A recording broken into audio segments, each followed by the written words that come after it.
Rock Computer College. Define quality training in information technology. In PowerPoint, you can animate text and objects such as clip art, shapes, and pictures. Now, to apply animation to an object, first select the object that you want to animate. So I'll select this picture, then go to Animations tab, then from the Animation group, click the More drop-down arrow, then from here, choose the desired effect.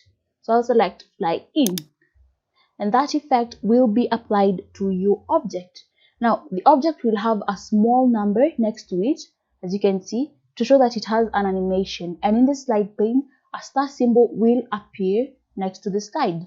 Now this is also to show that it has a certain effect, animation effect, added to it. Then we have the effect options command here.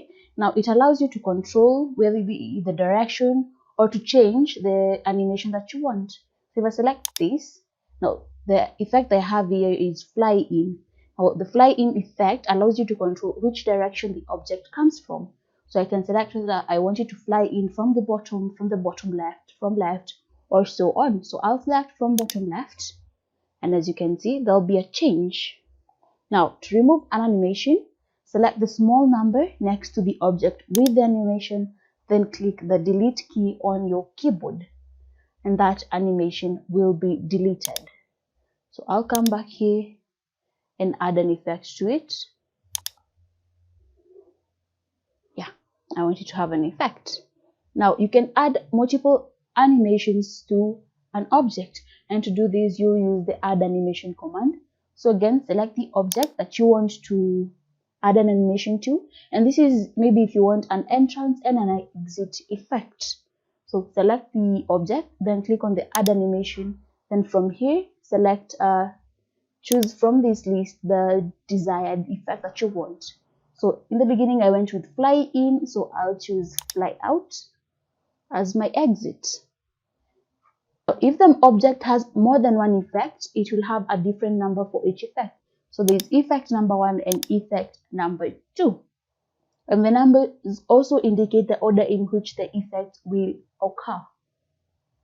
Now you can choose to reorder the animations. So if you want to reorder the animations, just select the number of the effect you want to change. So let's say I want the fly in effect to come after the fly out effect.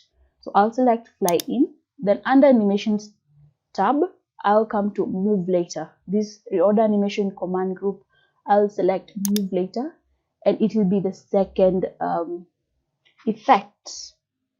Now, PowerPoint allows you to copy animations with an animation painter to other object or texts. So again, click the object that has the effect you want to copy. So I want to copy the effects on this. Then from the animations tab, click the animation painter command.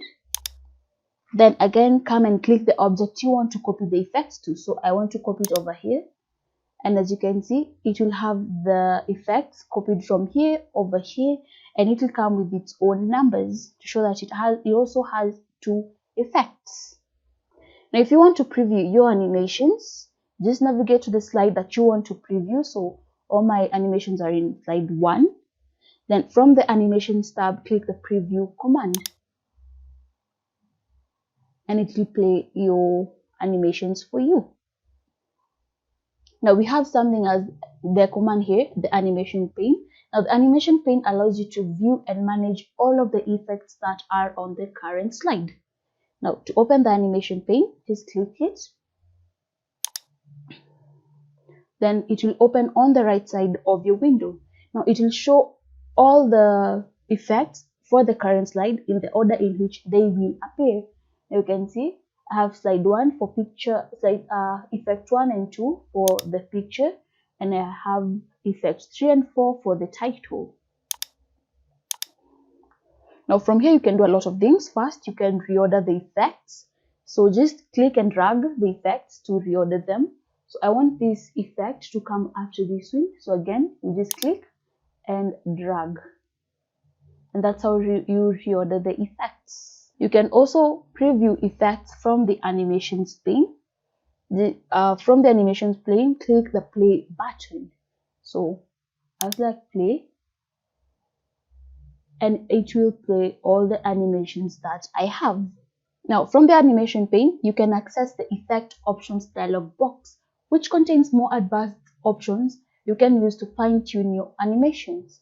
Now, to open the effect options dialog box, from the animation pane, select an effect. So I'll select the first one. Then a drop-down arrow will appear next to the effect. So click the drop-down arrow, then select effect options.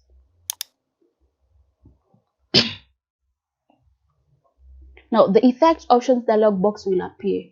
From here, click the drop-down arrow menus to access whatever you want. So I can select the direction, I can change the direction, the timing over here.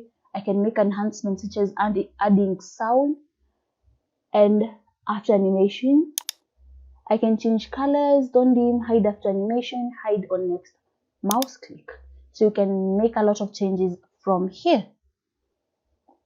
Now again, you can change the timing, the effect timing.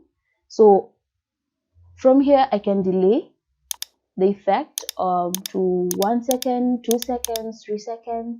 I can add the duration of the effect. So I want it to be slow, medium, fast, very fast. So right now it's on very fast. I want it to be medium. Then you can choose whether you want it to be on repeat or not. So you can choose to repeat it twice, thrice, 4 times, or maybe until next click or until the end of slide. Then once you're done making your changes, click OK. And as you can see, they'll be applied to your objects.